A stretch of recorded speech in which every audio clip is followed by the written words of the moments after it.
আজকে আমরা নেটওয়ার্কিং দুনিয়ার এক বিশাল পরিবর্তনের গল্প নিয়ে কথা বলবো। এমন একটা প্রযুক্তির কথা যা কিনা ব্যয়বহুল, স্লো আর জটিল একটা সিস্টেমকে পুরোপুরি বদলে দিয়ে একটা স্মার্ট, অটোমেটেড আর দারুণ কার্যকর নেটওয়ার্কে পরিণত করেছে। চলুন SD-WAN-এর এই যাত্রার গভীরে যাওয়া যাক। কিন্তু প্রশ্ন হল, এই নতুন প্রযুক্তির দরকারটা পড়ল কেন? কারণটা খুব সোজা। পুরনো দিনের যে ওয়াইড এরিয়া নেটওয়ার্ক বা ওয়্যান সিস্টেমগুলো ছিল, সেগুলো আধুনিক ব্যবসার যে চাহিদা তার মেটাতে পারছিল না। আর এর সমস্যাগুলো ছিল বেশ মারাত্মক। একটু প্রিয়ার কথা ভাবা যাক। একজন আইটি ম্যানেজার, যিনি কিনা রীতিমতো হতাশ। ভাবুন তো, রোজ সকালে তাকে একই সমস্যার মুখোমুখি হতে হচ্ছে। বিভিন্ন ব্রাঞ্চে নেটওয়ার্ক স্লো, কিন্তু কোথা থেকে সমস্যা হচ্ছে সেটা কেন্দ্রীয়ভাবে দেখার বা চট করে সমাধান করার কোনো উপায়ই নেই। একটা সমস্যা সারাতে ঘণ্টার পর ঘণ্টা চলে যেত, যা ছিল একটা বিরাট হতাশার ব্যাপার। পার্থক্যটা ছিল বলতে গেলে আকাশ পাতাল। পুরনো ওয়্যান সিস্টেমগুলো ছিল যেমন খরচ সাপেক্ষ, তেমনি কোনো পরিবর্তন আনতেও অনেক সময় লাগত, আর পুরো নেটওয়ার্কের ওপর নজর রাখাটাও ছিল খুব কঠিন। অন্যদিকে SD-WAN এসে খরচ কমিয়ে দিল, খুব দ্রুত যে কোনো পরিবর্তন আনা সম্ভব করল, আর নেটওয়ার্কের ওপর একটা সম্পূর্ণ নিয়ন্ত্রণ এনে দিল। এটা শুধু একটা টেকনিক্যাল আপগ্রেড ছিল না, এটা ব্যবসা চালানোর পদ্ধতিটাকেই বদলে দিয়েছে। খরচের ব্যাপারটা শুনলে তো অবাক হতে হয়। ভাবুন তো, পুরনো প্রযুক্তিতে একটা প্রাইভেট হাই এন্ড MPLS সার্কিটের জন্য শুধু একটা ব্রাঞ্চে মাসে প্রায় ৩ লাখ টাকা পর্যন্ত খরচ হতে পারত। 50টা ব্রাঞ্চ থাকলে অঙ্কটা কোথায় গিয়ে দাঁড়ায়? এই বিশাল খরচের কারণেই কিন্তু সবাই নতুন কোনো সমাধানের খোঁজ শুরু করেছিল। তো এই সব সমস্যার সমাধান হিসেবেই কিন্তু এলো SD-WAN। এটা নেটওয়ার্ক ম্যানেজ করার একটা একেবারে নতুন এবং বুদ্ধিমান একটা পদ্ধতি। একদম সহজ করে বললে, SD-WAN হলো আপনার নেটওয়ার্কের জন্য একটা ইন্টেলিজেন্ট ট্রাফিক ম্যানেজার। এটা আপনার সব ফিজিক্যাল কানেকশন, যেমন ধরুন MPLS, ব্রডব্যান্ড বা 4G, সবগুলোকে একসাথে করে। তারপর সফটওয়্যারের মাধ্যমে ঠিক করে কোন ডেটা কোন পথে গেলে সবচেয়ে ভালো পারফর্ম করবে। এর মূল প্রতিশ্রুতি ছিল 4টা, আর এই 4টি জিনিসই কিন্তু পুরনো নেটওয়ার্কের সমস্যাগুলোর সরাসরি সমাধান। যেমন যে কোনো ধরনের ইন্টারনেট কানেকশন ব্যবহার করার স্বাধীনতা, কোনো অ্যাপ্লিকেশন চলছে তা বোঝার ক্ষমতা, একটা ড্যাশবোর্ড থেকে সবকিছু কন্ট্রোল করা, আর ধরুন একটা লাইন ডাউন হয়ে গেলে অটোমেটিক অন্য লাইনে ট্রাফিক পাঠিয়ে দেওয়া। এই ব্যাপারগুলোই SD-WAN-কে এতটা পাওয়ারফুল করে তুলেছে। এখন প্রশ্ন আসতে পারে, আচ্ছা, SD-WAN এই দারুণ কাজগুলো করে কিভাবে? এর পেছনে জাদুটা কি? এর মূল আর্কিটেকচারটা বোঝা কিন্তু বেশ জরুরি আর মজারও।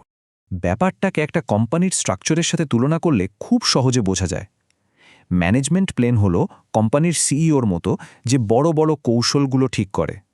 কন্ট্রোল প্লেন হলো CFO, যে ওই কৌশল অনুযায়ী বুদ্ধিদীপ্ত সিদ্ধান্ত নেয়।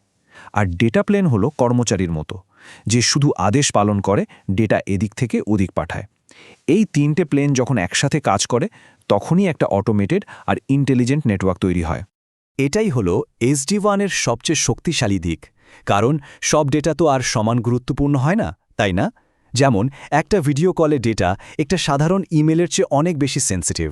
যেমন ধরুন SD-WAN বোঝে যে একটা ভয়েস কলের জন্য লেটেন্সি ডেটা পৌঁছাতে দেরি খুব কম হতে হবে, আবার যেটার দেরি হওয়ার হারের যে তারতম্য সেটাও কম থাকা দরকার।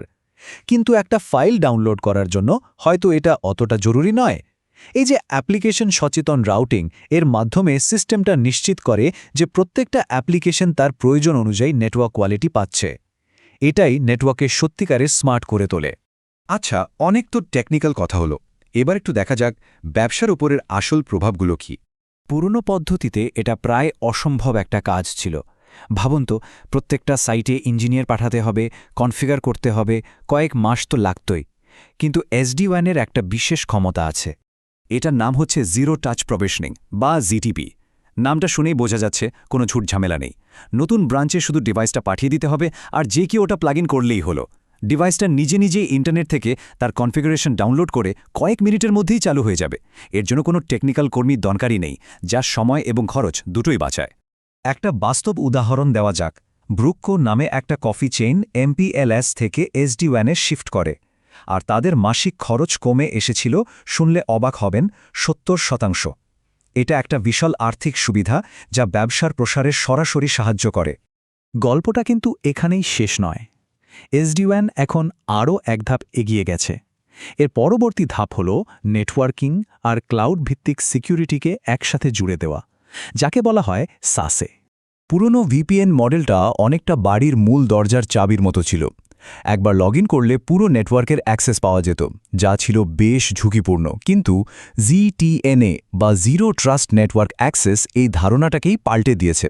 এখানে কাউকেই বিশ্বাস করা হয় না। প্রত্যেক ইউজারকে প্রত্যেকটা অ্যাপ্লিকেশনের জন্য আলাদা করে ভেরিফাই করা হয়। এটা অনেক অনেক বেশি নিরাপদ। সব আলোচনার শেষে এই প্রশ্নটাই কিন্তু বড় হয়ে দাঁড়ায়। আজকের এই ক্লাউড ভিত্তিক আর দ্রুত পরিবর্তনশীল দুনিয়ায় একটা স্থির বা অপরিবর্তনশীল নেটওয়ার্ক দেওয়ার কাজ চলবে না। যে নেটওয়ার্ক নিজে থেকে শিখতে পারে আর পরিস্থিতির সাথে মানিয়ে নিতে পারে, সেটাই টিকে থাকবে। নেটওয়ার্কিংয়ের ভবিষ্যৎ আসলে এখানেই, বুদ্ধিমত্তা আর অভিযোজন ক্ষমতার মধ্যে।